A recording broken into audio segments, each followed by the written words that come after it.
Arc-en-Ciel, votre émission marocaine, chaque dimanche pour tout savoir sur le Maroc. Actualité, culture, économie, société et animation festive. Avec Abdelatif, Arc-en-Ciel au cœur du Maroc.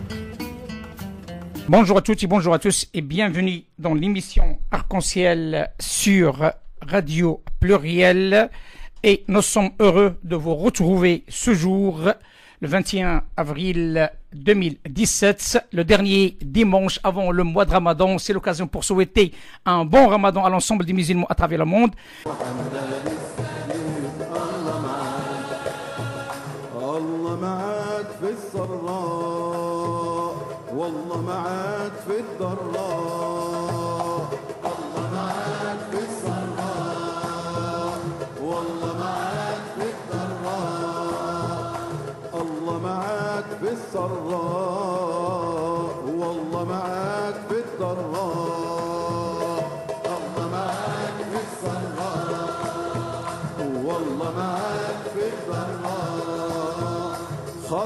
خطط امشي يا سيدي خطط امشي يا سيدي خطط امشي يا سيدي الله معاك الله معاك. Retour à l'antenne, mesdames et messieurs, et les 16h17 et comme ça a été annoncé, toujours dans le cadre, bien entendu, d'expliquer et de réexpliquer les tenants et les aboutissants de ce dossier de l'islam de France. Et nous tenons à remercier infiniment notre ami et surtout notre intervenant de renom, un fin connaisseur de ce dossier de l'islam de France et qui a participé activement. On va compter sur lui pendant plusieurs semaines prochaines, qu'il soit parmi nous. C'est Abdelatif Al-Msebaq et qui va participer avec nous de ce jour sur une audit inédite sur les limites de l'encadrement marocain sur le dossier de la religion musulmane en France. C'est Abdelatif, ahlan wa sahlan. Je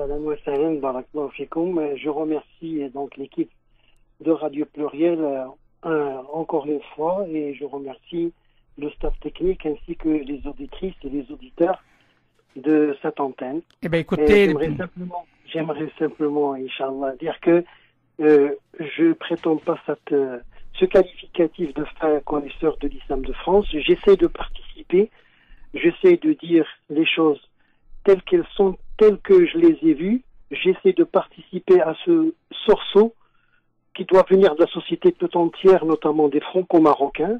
C'est un appel qui a été donc lancé par monsieur Deski et par d'autres. C'est vrai que l'État accompagne la volonté des citoyens, en l'occurrence des citoyens donc de confession musulmane.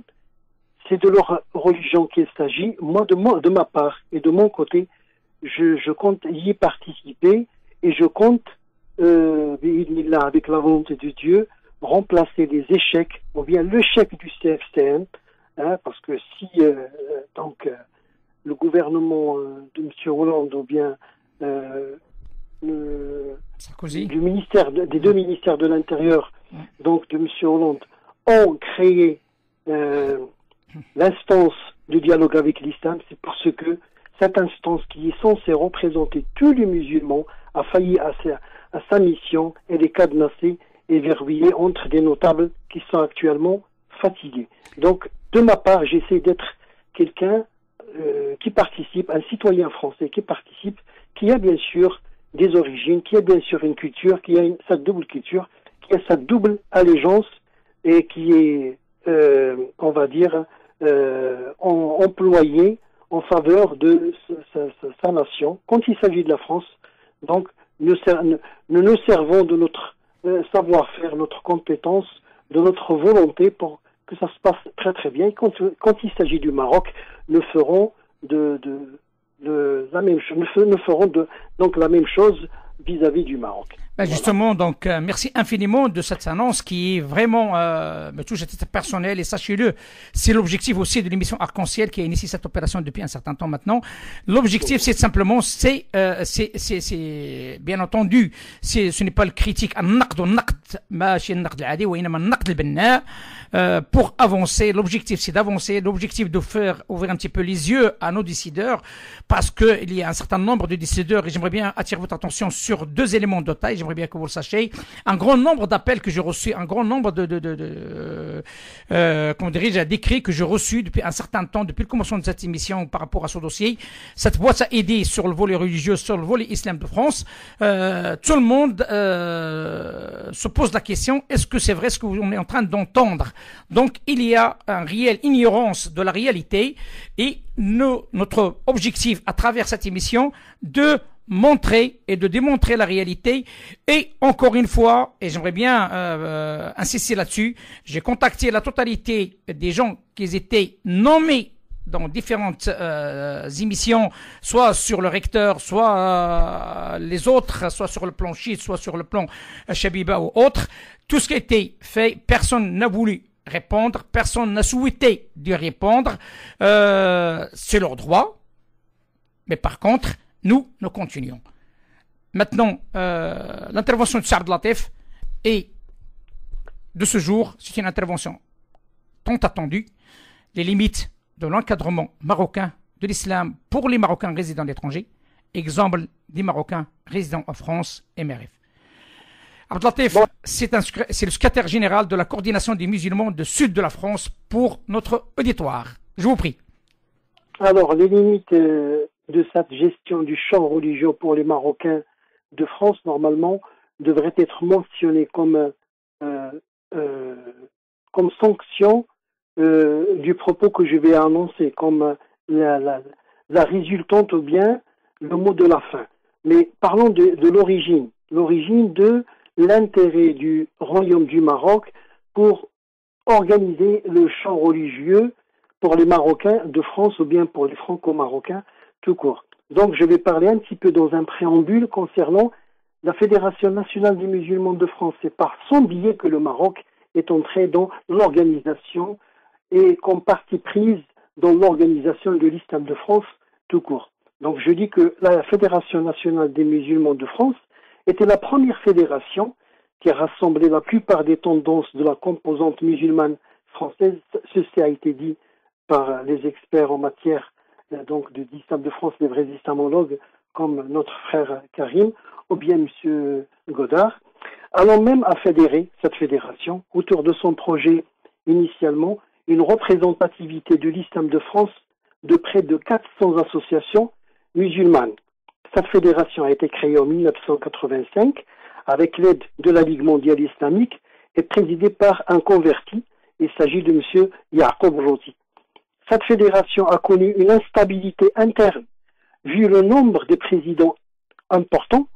Donc il y avait énormément de présidents dans un temps court, on va dire, une durée très courte. Dans un premier temps, Yaqub Roti de 1985 à 86, suivi d'un autre converti, Ayoub le Sœur, de 1986 à 87, Daniel Youssef Leclerc, un troisième converti de 1987 à 91, puis Mustafa Dogan, un Turc de 1991 à 93. La FNMF, qui sous volet représentant de tous les musulmans en France, a essuyé des tentatives de déstabilisation par le fait d'une volonté de la faire vider de bonnes substances, et je dis pas de substances, de bonnes substances, soit par le retrait d'un certain nombre d'associations qui voulaient se regrouper autrement, suivant une ligne idéologique ou suivant une ligne nationaliste, pour que la FNMF enfin tombe en 1993 dans les mains du Maroc, et avec comme président Mohamed Bchari, soutenu par l'ancien ministre des Habous, Driss Basri, et celui du ministre des Affaires religieuses à l'époque, Abdelkbir Mdghri. Si la majeure partie des associations qui composaient la FNMF l'ont quitté, d'autres l'ont intégré dans un seul but, c'est celui de remplir la coquille tant bien que mal, et peu importe le constituant, même s'il s'agit des amicales marocaines, dont très peu gérer un lieu de culte musulman. Donc vous imaginez le caractère donc religieux, spirituel de la fédération et a été remplacé par un autre caractère, c'est le fait de remplir cette fédération par les amicales que tout le monde connaît. Et là, je blâme pas les amicales, qu'ils soient algériennes, turques ou marocaines, ils ont autre vocation que la religiosité pour les citoyens. Ainsi donc, je poursuis, le Maroc a fini par, avec sa politique de ne pas s'ingérer dans la gestion de l'islam de France. Avant, quand on consultait les consulats pour une aide en matière des mosquées, ils nous envoyaient balader tout court. Mais cette fois-ci, ils se sont ingérés. Le Maroc s'est ingéré par l'amicalisation, si j'ose dire, marocaine de la FNMF. Et de ce nouveau fait, le Maroc pouvait prétendre à un point de chute d'influence à travers les Marocains résidant à l'étranger et les associations qui les gèrent, surtout les amicales des travailleurs et commerçants marocains. Il est important que le ministère de l'Intérieur de l'ère de Charles Pasqua avait aussi choisi comme interlocuteur exclusif la mosquée de Paris pour parler au nom de tous les musulmans en France, ce qui n'était pas du goût, ça c'est réel, du reste des composants et représentants des musulmans de France. Donc le Maroc était dans l'obligation de chercher, on va dire, un point de chute. Je ne vais pas évoquer les guéguerres marocaines ou bien marocaines pour avoir l'administration de la FNMF qui était rebaptisée la Fédération nationale des Marocains de France, car l'avènement de l'Istichara était un événement pour unifier la majeure partie des représentants marocains des associations gestionnaires du lieu de culte. Jean-Pierre Chevènement, ministre de l'Intérieur, est le père fondateur du Conseil français de culte musulman, connu sous le sigle du CFCM, car elle était son véritable inspirateur. Et c'est depuis 1987, bien avant, qu'il avait envoyé donc un appel à toutes les associations en 1999. C'était en 1997 quand M. Chevènement évoquait la question musulmane en Europe, à laquelle il a envisagé de répondre par une laïcité positive. En 1989, effectivement, M. Chevènement appelle les représentants musulmans à ouvrir un processus de consultation en vue de créer une instance représentative du culte musulman en France.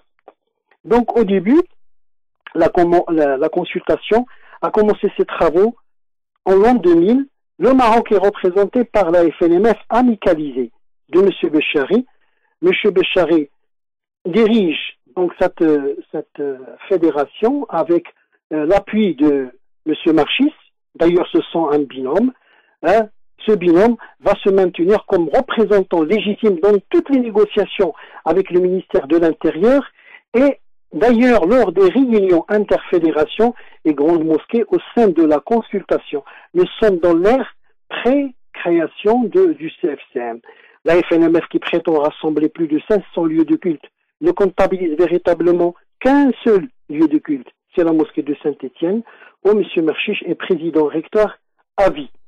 Avec la mise en place des Corélec, un Corélec c'est le comité électoral régional qui est survenu après la ratification en 2001 de l'accord cadre sur l'organisation du culte musulman, qui est le premier texte fondateur du Conseil français de culte musulman. Les consulats marocains se sont activés pour désigner des représentants de fortune pour le compte de la FNMF. Moi, par exemple, j'ai été appelé à Toulouse par le consulat. Je ne connaissais pas Béchari et Merchiche. Je ne les connaissais absolument pas. C'est l'attaché social qui m'a appelé pour intégrer le Corélec et pour dire que on ne va pas se faire berner. Il nous faut au moins une représentativité dans ces Corélec pour que notre, on va dire, héritage associatif musulman entre guillemets marocain ne soit pas perdu, et tout le monde a pris part dans ce jeu, ou bien a pris part dans cette responsabilité, si on peut l'appeler ainsi. Donc ces Corélec qui sont les comités électoraux régionaux se sont installés après la ratification en 2001 de l'accord cadre sur l'organisation du culte musulman. Cet accord cadre, c'est le premier texte fondateur du Conseil français du culte musulman. Le travail des consulats marocains donc consistait dans un premier temps à désigner le représentant de fortune pour le compte de la FNMF dans les 22 régions, ou 25 selon le découpage du CFCM, étant donné que la FNMF n'était pas structurée, elle était incapable de pouvoir désigner des délégués dans les dites régions. La consultation des Stichara, autrement appelée, a donné naissance à une association qui s'appelle l'AOCFCM. J'ai participé aussi dans les travaux de cette association. C'est l'association de l'organisation des élections du Conseil français des cultes musulmans, qui avait pour bureau une instance qui s'appelle le Comore. Cette instance qui s'appelle le Comore avait pour relais dans les régions les comités régionaux électoraux. Les élections du CFCM en 2003 étaient l'occasion de connaître le volume et l'importance de l'influence des pays étrangers dans l'islam de France à travers leurs fédérations respectives, et surtout le sentiment d'appartenance au pays d'origine, et s'il y avait une fierté dans cette appartenance ou pas. C'était le mot d'ordre qui a été donné en 2003, et c'était ce que tout le monde avait escompté, tout le monde avait voulu savoir, que ce soit les pouvoirs publics ou que ce soit les pays d'origine, ou que ce soit tout simplement ceux qui travaillent sur les terrains dans les associations et comme simples fidèles des mosquées.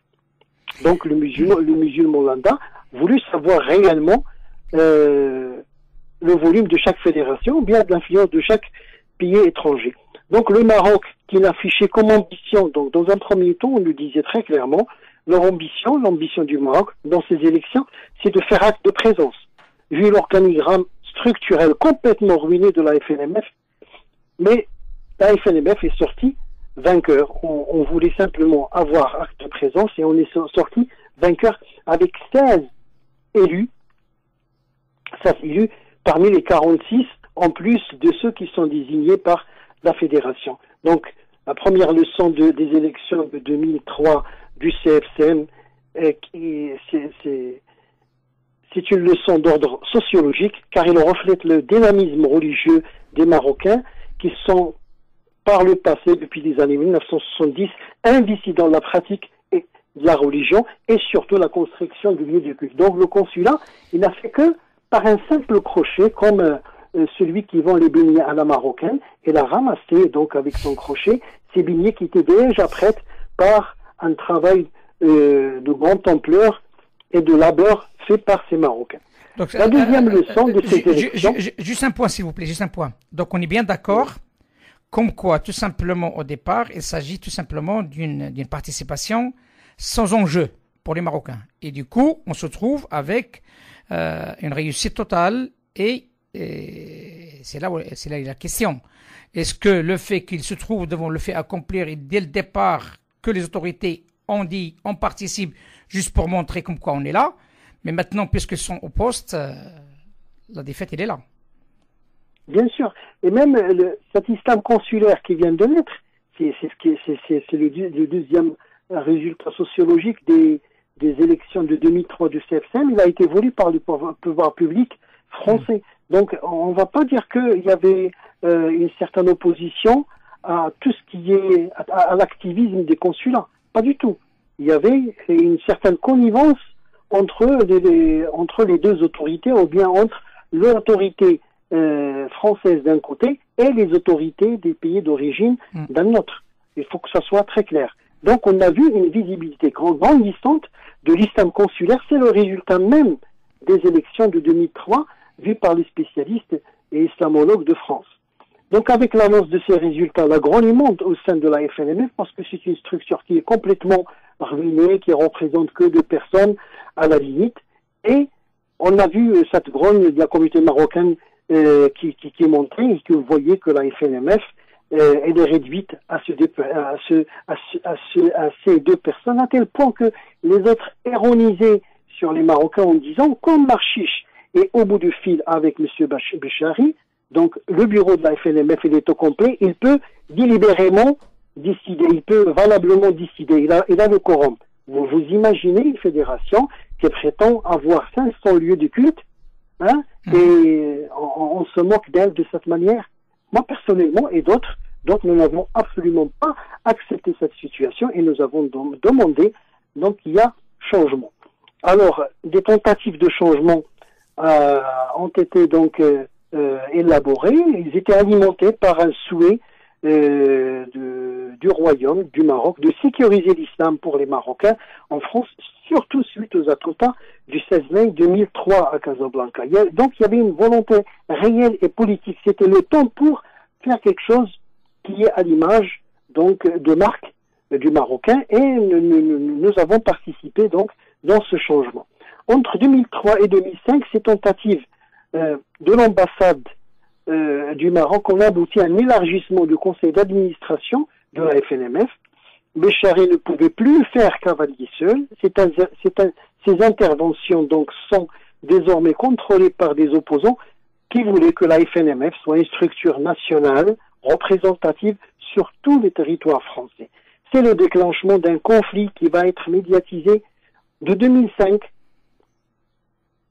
jusqu'à 2006, allant même bloquer le Conseil français du culte musulman, étant donné que les listes marocaines, plus les listes apparentées FNMF, étaient les listes majoritaires au sein du Conseil d'administration du Conseil français du culte musulman. Dans la foulée, le Maroc crée le Rassemblement du musulman de France en janvier 2006. Une année auparavant, et exactement en 2005, deux personnalités vont contribuer massivement à la victoire des listes marocaines indépendantes, en plus des six listes parentées ou apparentées FNMF, pour gagner 19 sièges sur les 43 pourvoirs. Le premier est l'émissaire du nouveau ministre des Habous en personne et l'un de ses proches lieutenants, Mohamed Amin Chouaibi, un membre influent qui visait à construire une alternative à la FNMF minée par les conflits et redorer ainsi le blason de l'image des Marocains écornée par les conflits médiatisés. Le deuxième personnage, et c'est Abdullah Boussouf, ancien recteur de la Grande Mosquée de Strasbourg, qui était salarié de la Fondation Hassan II et par la même occasion salarié du ministère des Habous. C'est lui qui était promu pour devenir le représentant des musulmans marocains en France à la place de M. Béchari. Si un processus a été engagé pour que M. Boussouf prenne les rênes de la nouvelle structure RMF, le Rassemblement des musulmans de France, donc c'est la fédération, qui a remplacé la FNMF. Elle est le pur produit, c'est un produit pur à l'État marocain. Les membres du MUR, Mouvement de l'unicité et de la réforme, Al-Islah wa Tawhid, donc c'est la branche religieuse de PGD, Parti de la justice et développement, qui ont participé entre autres à la mise en place du rassemblement, ont eu une autre vision. Ils ont repoussé la candidature de M. Boussouf pour élire le premier président du RMF par une assemblée de 9 personnes à peine.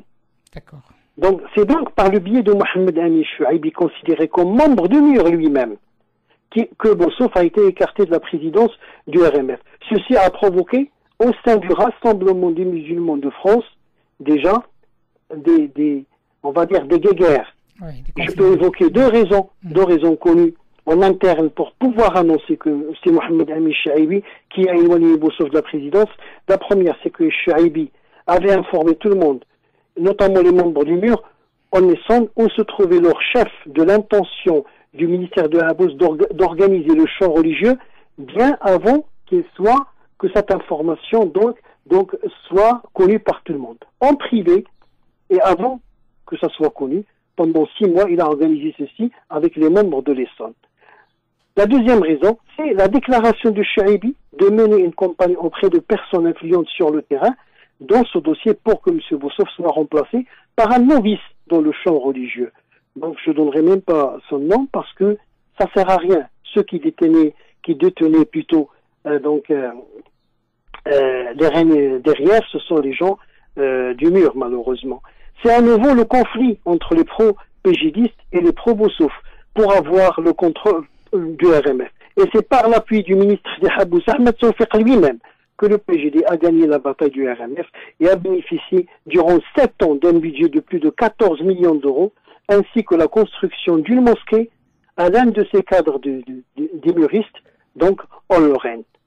À partir de 2007, les PGD du RMF ont évincé tous les adhérents qui ont été des pro-Boussouf pour que le RMF soit dédié à leur mouvement. Vous imaginez, on a commencé par le RMF, par la FNMF.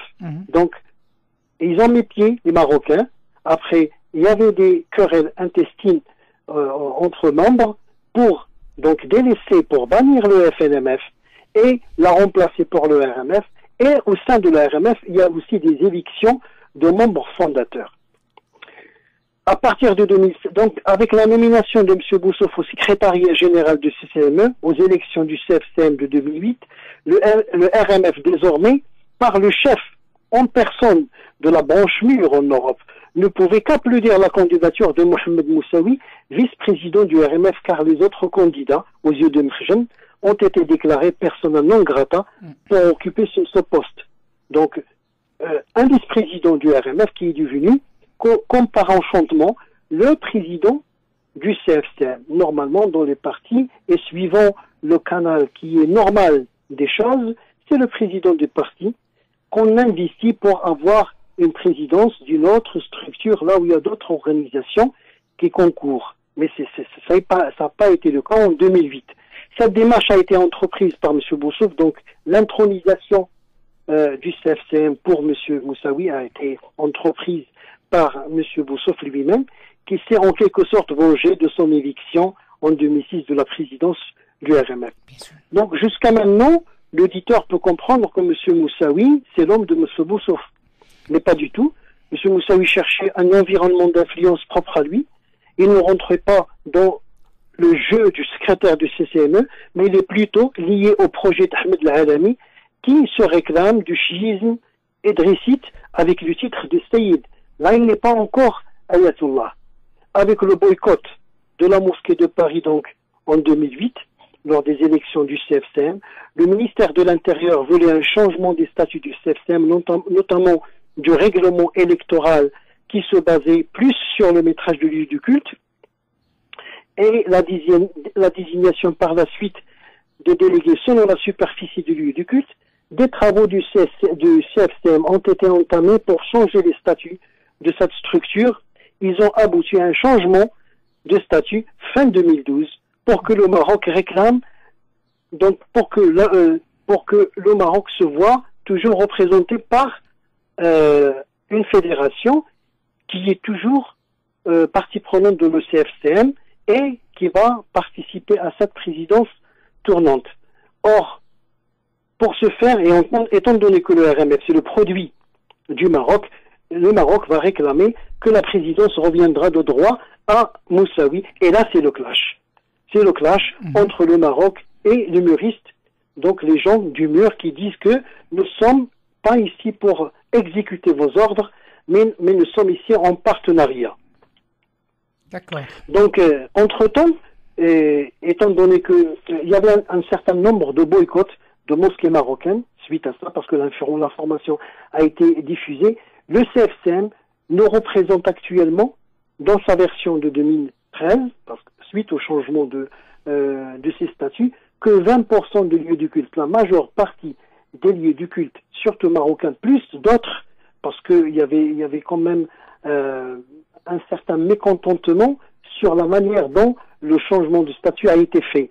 Donc, il ne représente ce CFCM que ce 20%. Le ministère de l'Intérieur qui a vu ça, donc ils ont créé une instance de dialogue avec l'islam, ce qui signifie que le CFCM il est verrouillé, il est cadenassé par 3 fédérations qui n'obéissent pas déjà aux critères de choix pour qu'on soit à nouveau adhérent dans cette association. Et les statuts du CFCM peuvent bien sûr approuver donc mes propos et mes prétentions. Ce souhait n'a pas été suivi donc par le responsable du RMF concernant le changement de M. Kbibesh par M. Moussaoui pour que le Maroc crée à nouveau l'UMF, c'est l'Union des mosquées de France. Donc on est passé de la FNMF, qu'on a banni, à l'RMF, qu'ils ont fait des évictions et a explosé en quelque sorte pour créer l'UMF. Vous imaginez? Et ceci, donc, j'arrive donc à la limite de cette gestion du champ religieux du Maroc. C'est l'annonce de l'échec de l'islam marocain de France. Le Maroc a investi plus de 14 millions d'euros pour se voir voler la toute première fédération qu'il a créée de A à Z. Le Maroc, le RMF est partie prenante dans le CEPSEM alors que la nouvelle structure marocaine ne l'est pas. Vous imaginez, l'UMF ne peut pas siéger de plein droit, il n'a pas les 9 conseillers qui peuvent siéger au conseil d'administration comme le RMF. Et ça, c'est la première des choses. Le Maroc, donc, voit un certain Moussaoui plus représentant du chiisme que de l'islam marocain, par manque de cadre obéissant ou par entêtement tout court. Ils disent, et les chiites, et alors, ils s'est marzanisé. On peut comptabiliser comme bénéfice pour le compte des musulmans la prise en charge de plus de 40 imams, enfin de 30 imams, 29 exactement, pas 40, détachés sur un certain nombre de lieux de culte, sur tout le territoire français, qui ne sont pas des lieux de culte marocains. Ça n'existe pas les lieux de culte marocains actuellement, à part 3 grandes mosquées. Je les ai cités lors de l'émission du dimanche dernier. On peut noter aussi la formation des imams pour des jeunes franco-marocains. Ça, ce sont des bénéfices pour le compte de la composante musulmane française tout entière. Quand on attribue pour les Marocains français de confession musulmane, on attribue pour la composante tout entière. Donc, la formation des imams de ces jeunes Marocains, elle est un petit peu critiquée par un certain nombre de politiques, mais en France, mais faute de mieux, franchement, le musulman français ne peut que s'en réjouir en attendant qu'il y a des centres de formation des imams ici en France. Ce n'est pas en refusant, je le dis pour que ça soit très clair pour certaines, pour l'auditoire, on va dire, de votre antenne, ce n'est pas en refusant de collaborer avec le ministre lui-même de Habous que nous allons le faire avec les adversaires de nos pays d'origine, pour que ça soit très clair. Et nous visons réellement une clarification de la double allégeance. Nous sommes des Français musulmans. Le dialogue est normalement entamé avec les autorités publiques françaises. Le rôle de pays d'origine vient pour combler ce que la laïcité ne peut pas permettre. Et qui dit laïcité, dit financement du culte musulman. Alors, soit je reviens à certaines propositions, soit au toilettage de la loi de 1905, pour que ce procédé ou cette procédure soit mise en place. C'est ce qui est regrettablement loin d'être le cas. C'est pas faisable vu donc la réponse d'un certain nombre d'hommes politiques en France, soit de favoriser les mécénats des pays d'origine.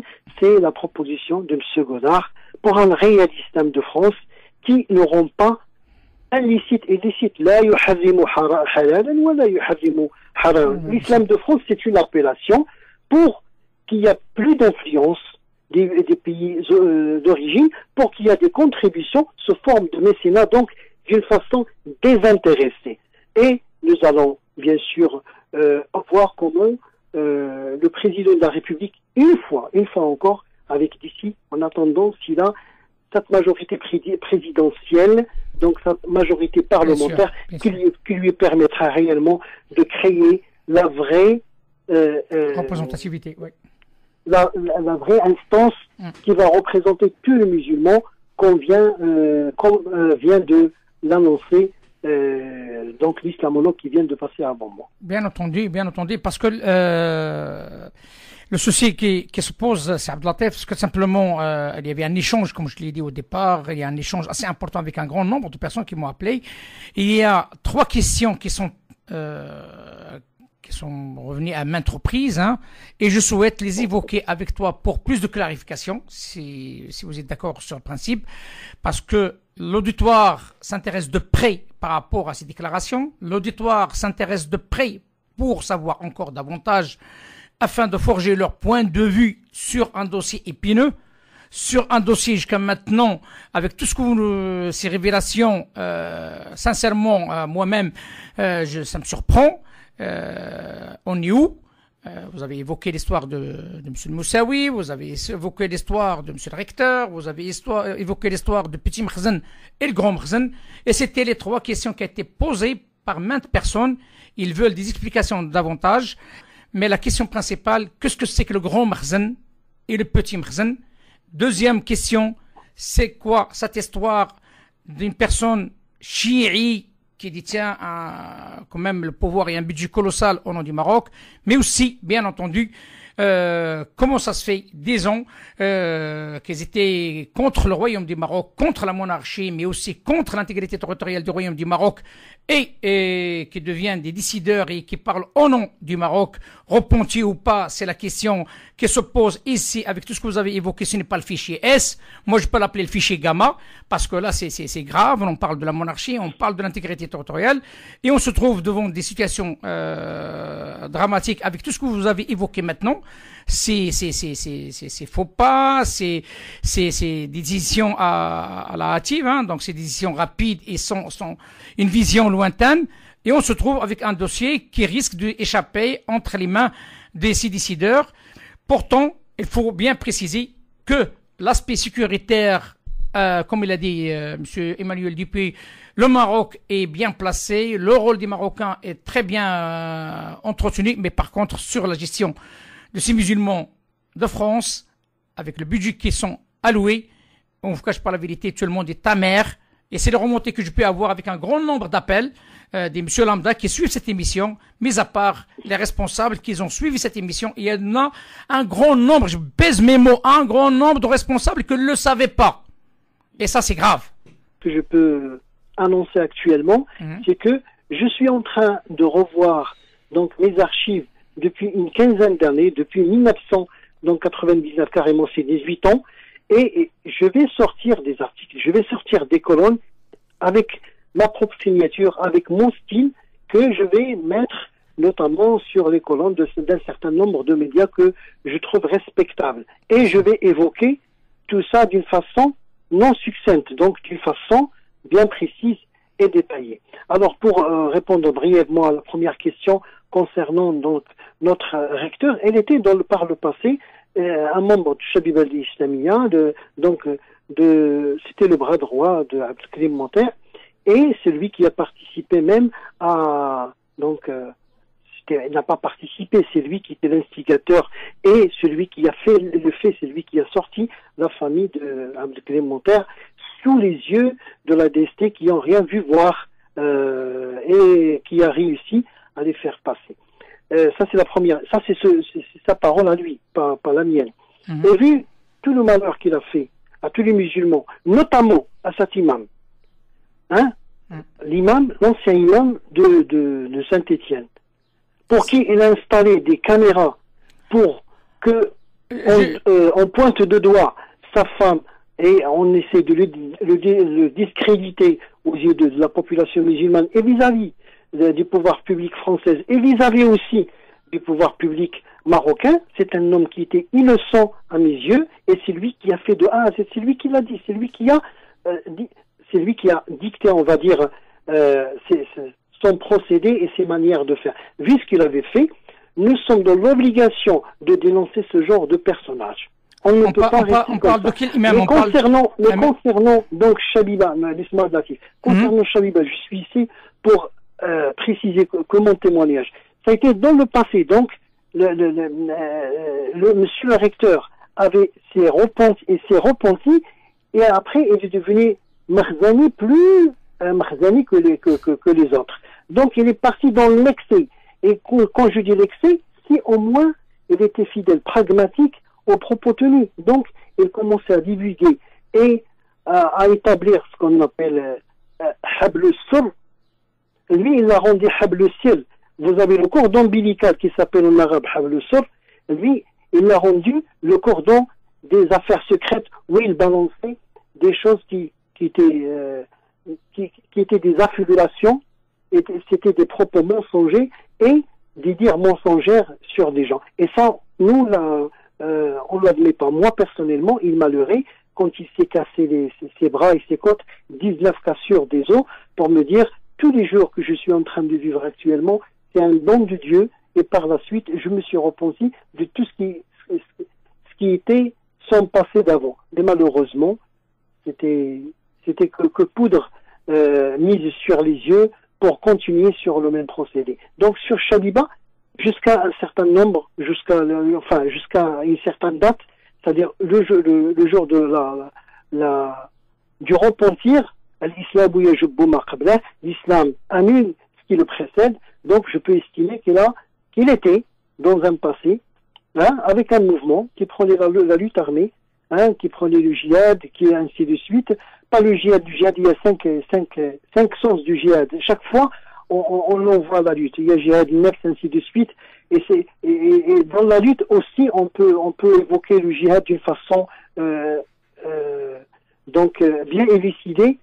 C'est pour se défendre et non pas pour attaquer les innocents et non pas pour l'ennemi du musulman. C'est pas l'humain, quelle que soit sa confession. L'ennemi du musulman, c'est déclaré. C'est Shaitan, c'est celui qui souffle dans les oreilles des gens. Juste une précision, c'est Abdelatif. On parle bien de l'imam, l'ancien imam de la mosquée de Saint-Étienne, M. L'Adli. M. L'Adli, il était victime. Oui, non, je parle de la victime, voilà. On parle de la femme de M. L'Adli, si j'ai bien compris. Bien sûr. Voilà, pour que les choses soient claires. Oui.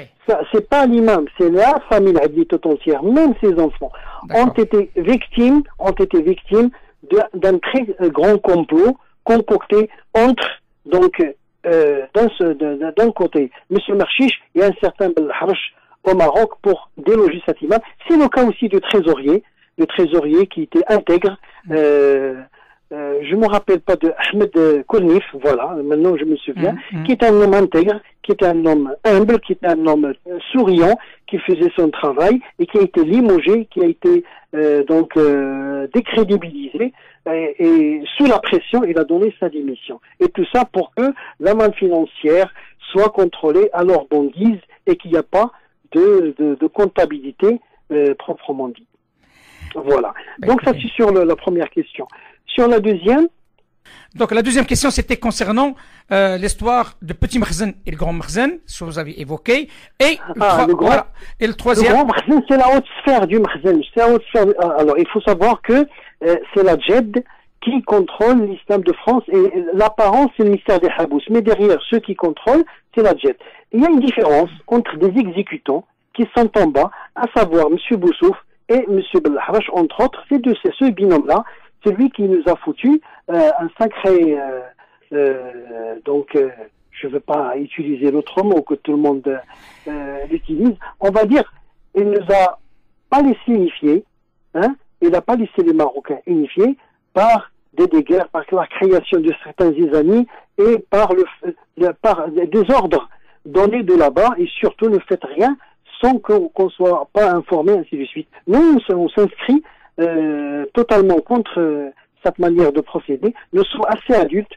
Nous sommes ici en France, avant tout, des Français, avant qu'on soit Maroc. Normalement, personnellement, je devais bannir, ça fait très très longtemps. Et moi, ça me glorifiait pas d'avoir travaillé, même pour l'intérêt du Maroc, ou bien fisabilillah, avec ce genre de personnes, pour que ça soit très clair. Donc, ça, c'est concernant la haute sphère chez le Makhzen. Oui, et la petite sphère, le petit Makhzen. Et c'est une appellation qui fait le tour de certains responsables ici en France, notamment dans la région parisienne. Alors, la troisième question étant dans moi, j'avais écrit une lettre très claire de 4 pages. Je peux même la traduire, un jour on va en parler de ça, et d'une façon très détaillée. Nous sommes avec l'aide de certains amis, et nous avons mis de telle façon que les preuves rassemblées, nous allons les évoquer que devant des savants et des spécialistes de la religion musulmane, notamment les ulama de Al-Majlis les savants du Haut Conseil des ulama au Maroc. J'ai personnellement adressé une lettre à monsieur le ministre du Habous, Ahmed Tawfiq, pour lui exposer que je suis prêt à me déplacer et exposer ce que j'ai en ma position en tant que preuve, et j'ai jamais donné la moindre preuve. Tout ce qui se dit à droite, à gauche, ce sont des ragots, ce sont des Est-ce qu'elle vous a reçu, monsieur le ministre, ou pas? Mais nous avons jamais jusqu'à maintenant, je le dis, jamais jusqu'à maintenant donné la moindre preuve donc aux autorités. J'étais approché par une autorité pour que je lui passe ces preuves. J'ai dit non, moi je ne travaille pas avec les vendeurs de beignets. Pareil, chaque fois on laisse les autres préparer donc la pâte, la mettre à l'huile, et une fois c'est prêt, donc avec son crochet je la mets dans le panier. Non, ça marche pas comme ça. Si vous voulez l'information, allez la chercher par vous-même. Moi, quand je construis, donc, on va dire, un jugement, je construis pour le compte de toute la composante musulmane française. Je ne prétends à aucune donc distinction par ma recherche ou bien par la recherche des frères qui ont participé. Donc je suis pas tout seul. Nous sommes 3 personnes à peu près et on ne prétend rien en échange. Tout simplement, on aimerait que l'organisation de l'islam pour le Marocain soit entre des bonnes mains, quitte à envoyer tous ces blédards, à tous ces anciens donc responsables, notables, fatigués, et les faire remplacer par la jeune génération. Donc ce sont les jeunes d'ici de la 3e et la 4e génération qui doivent prendre les règnes en main, parce que la jeunesse, c'est le futur. Le prophète sallallahu alayhi wa sallam, notre maître bien-aimé, a été aidé, épaulé et secouru par les jeunes et a été trahi par, on va dire, les vieux, à quelques exceptions près. Une dernière, votre avis, hein, c'est un petit commentaire si vous le permettez, j'en ai pour 2 minutes, je ne le dépasse pas. Vous avez, je crois, comme moi, comme tout le monde, assisté à cette intervention du secrétaire général du CCME dans le journal Al-Quds sur l'affaire du RIF, et qui a fait couler beaucoup d'encre, il faut l'admettre. Il y a beaucoup de choses, beaucoup d'écrits, beaucoup de commentaires. Est-ce que vous trouvez c'est le moment ou jamais de faire une sortie médiatique de telle sorte, notamment d'un secrétaire général d'une institution qui est le CCME, par rapport à une affaire interne, ce qui se passe au RIF, puisqu'on ne voit pas le drapeau marocain, et c'est ça qui me fait mal au cœur. Moi, franchement, je trouve désolant que l'ampleur de ces manifestations prenne quand même ce degré de refus de l'autre, carrément. Autant je suis solidaire pour toutes les demandes qui sont légitimes, autant je suis un Marocain unificateur. Je ne voudrais absolument pas qu'aucun territoire du Maroc qui est complètement donc lésé dans sa cartographie actuelle. Bien sûr. Si vous voyez le Maroc ça fait des siècles, hein, et de maintenant, on est vraiment restreint, même avec notre territoire qui va jusqu'à la Mauritanie. Non. Moi, je suis pas du genre qui souffle sur les braises pour dire je ne suis pas d'accord. Je ne suis pas d'accord sur l'organisation de l'islam de France fait par de petits mrzen, mais je suis tout à fait d'accord avec le Maroc et avec son intégrité territoriale, tout en disant que les demandes qui sont légitimes, comme un hôpital pour le concert ou bien faire les routes, ceux qui en ont une demande, que ce soit dans le RIF ou ailleurs, c'est légitimement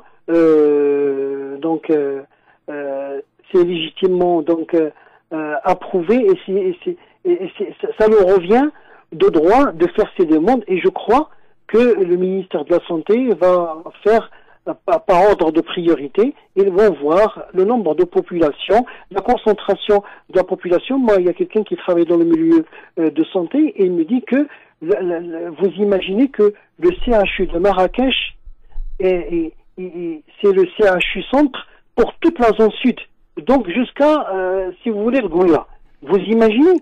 Alors les gens du RIF, bien sûr, je suis désolé, c'est leur droit de demander à ce CHU, mais ils peuvent se contenter de partir dans le CHU le plus proche, à 150 km ou 200, malgré le fait que j'approuve qu'il y a des CHU partout dans toutes les villes marocaines. Ça c'est comme, on va dire, introduction. Concernant la personne qui a dit ça, moi j'aurais aimé qu'il soit intermédiaire, qu'il montre pas sa carte de Mrzen. Moi je parle au nom du gouvernement. D'ailleurs, le porte-parole du gouvernement n'a pas eu le même propos que lui.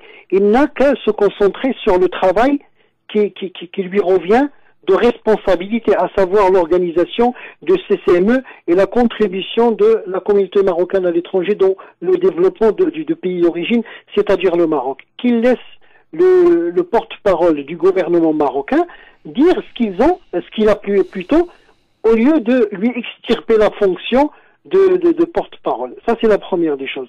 Seconde chose, en tant que lui, dans sa position d'un homme de Nador, donc de Rif, c'est lui qui va faire, on va dire, l'articulation entre la population de Rif et donc les autorités du Maroc. C'est à lui de faire ça. Normalement, avant d'envoyer un homme officiel, une personnalité officielle aux gens de Rif pour leur parler, il faut envoyer les gens du bled qui sont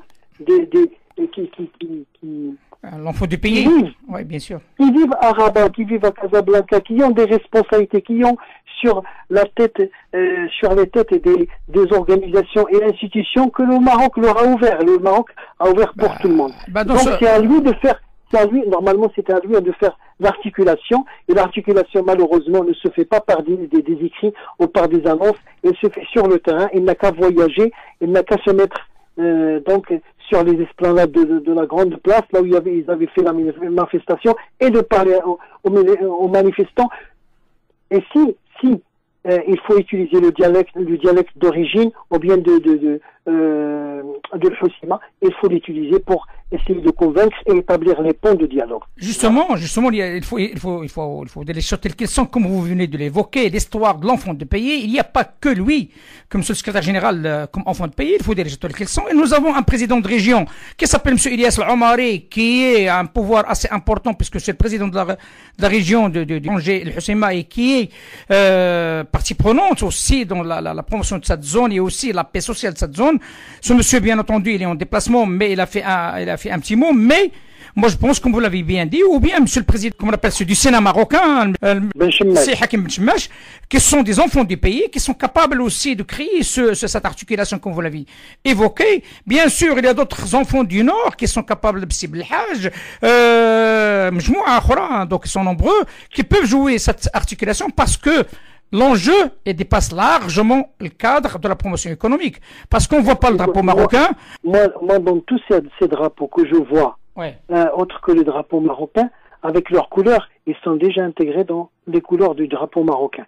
Vous voyez, tout y est dedans. Donc, ça ne sert à rien de brandir ces drapeaux et de se réclamer d'une certaine mouvance avec une certaine idéologie. Nous sommes tous des Marocains.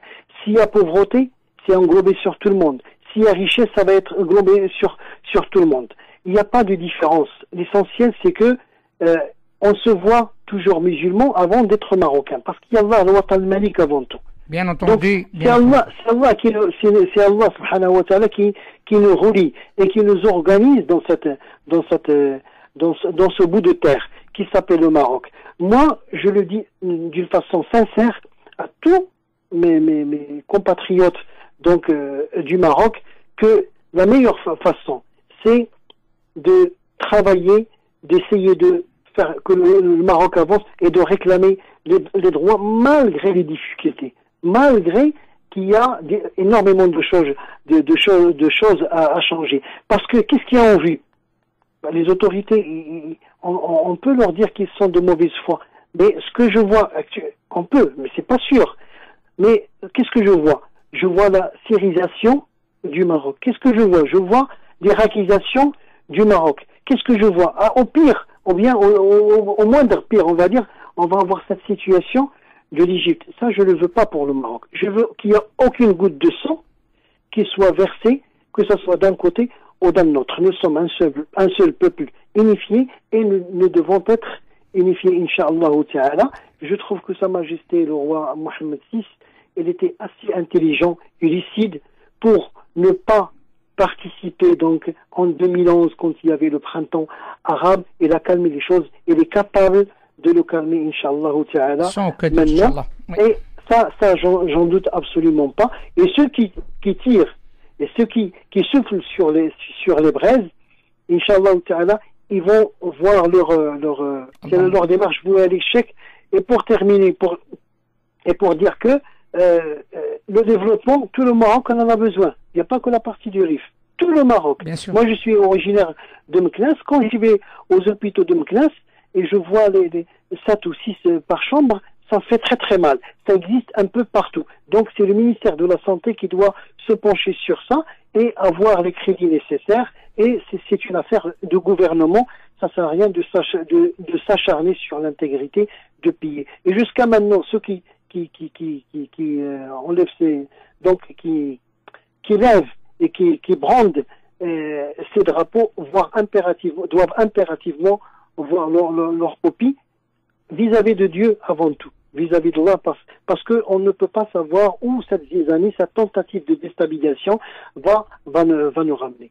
Moi, je voudrais que la stabilité soit de mise pour l'Algérie, pour la Tunisie, pour la Mauritanie, pour le Maroc, en vue, Inch'Allah, pour la Libye notamment, pour la Libye, qui ont deux gouvernements, pour que un jour, Inch'Allah, on va voir un Maghreb uni comme l'Union européenne bi'idnillahi ta'ala. Et je suis unificateur marocain, unificateur qui travaille avec d'autres nationalités qui ont la même vision. Alhamdulillah, nous sommes tous des frères. Le Lifa, c'est mon frère, je suis son frère, et Inch'Allah, j'espère que M. Boussouf nous écoute, et il va participer à cette articulation, à cette main tendue aux jeunes de RIF, lui en tant que responsable de CCMO, ou bien au moins dans sa partie bien sûr, qui lui revient de responsabilité et non de droit, c'est-à-dire avec les Marocains résidents de RIF à l'étranger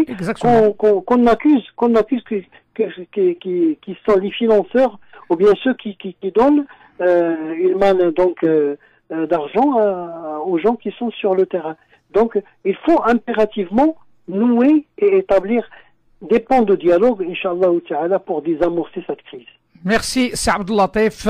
رمضان كريم، لان الاسبوع المقبل ان شاء الله غنكونوا في شهر رمضان، ويكون عندنا ان شاء الله لقاء مع سي عبد اللطيف في رمضانيات ان شاء الله بدروس جميله ان شاء الله. مرحبا بك ان شاء الله. مرحبا بك ومرحبا. La face qu'on soyons tous vivants Inch'Allah pendant le mois du Ramadan, et que nous allons bi'idnillahi ta'ala en bénéficier de sa splendeur spirituelle, et que Allah subhanahu wa ta'ala agrée nos œuvres, que ce soit le siyam, le jeûne, ou bien la veille de nuit, le qiyam, et que nous sortons bi'idnillahi ta'ala avec la vocation principale du mois du Ramadan, avec de la piété à nous tous. بارك الله فيك سي عبد اللطيف، شكرا جزيلا. On te laisse avec cette très très belle chanson عبد الهادي بالخياط. Allah معاك. Une très très très belle chanson dédiée à l'ensemble des patriotes marocains. Merci سي عبد اللطيف. À bientôt. Merci à vous. Salam alaikum. Salam.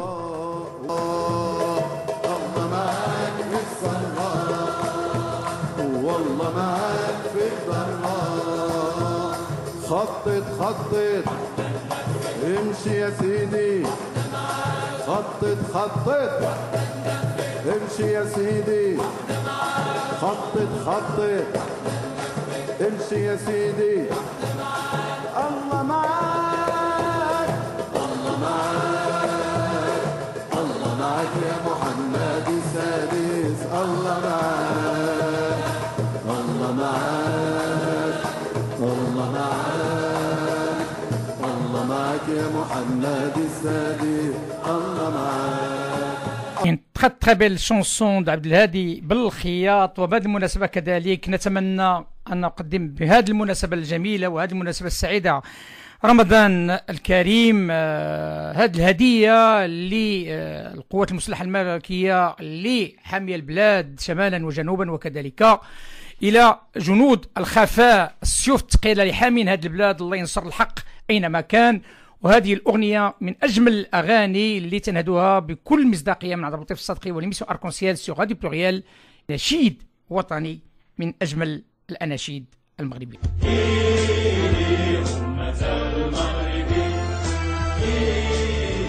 دولة المغرب إن عشنا كراما أو نموت متنا كراما، همنا نهدي الأنام، دربنا نرجو السلام، في سما العلياء كنا أنجما زهرا، وعلى العهد بلغنا البر والبحر.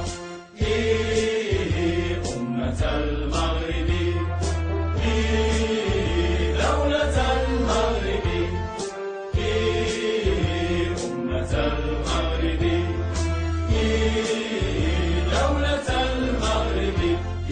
بني المغرب سيروا لا تكونوا غافلين جددوا عهدا عظيما لجنود غابرين أنقذوها من حياة الفقر والجهل ما عهدنا الغربة ترضى عيشة الذل أمة المغرب دولة المغرب أمة المغرب دولة المغرب نحن شبان سعينا باجتهاد وثبات ليس فيها غير ليث قام عزا في الحياة قد لبسنا مذ عقلنا حلة الفخر وحملنا مذ نهضنا راية النصر أمة المغرب دولة المغرب أمة المغرب دولة المغرب جددوا العهد القديم ذلك العهد المجيد واسلكوا النهج القويم واتبعوا الرأي السديد دولة المغرب دومي نحن أهل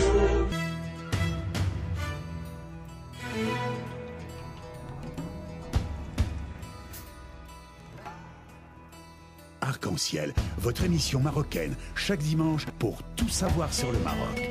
Actualité, culture, économie, société et animation festive. Avec Abdelatif, Arc-en-ciel au cœur du Maroc.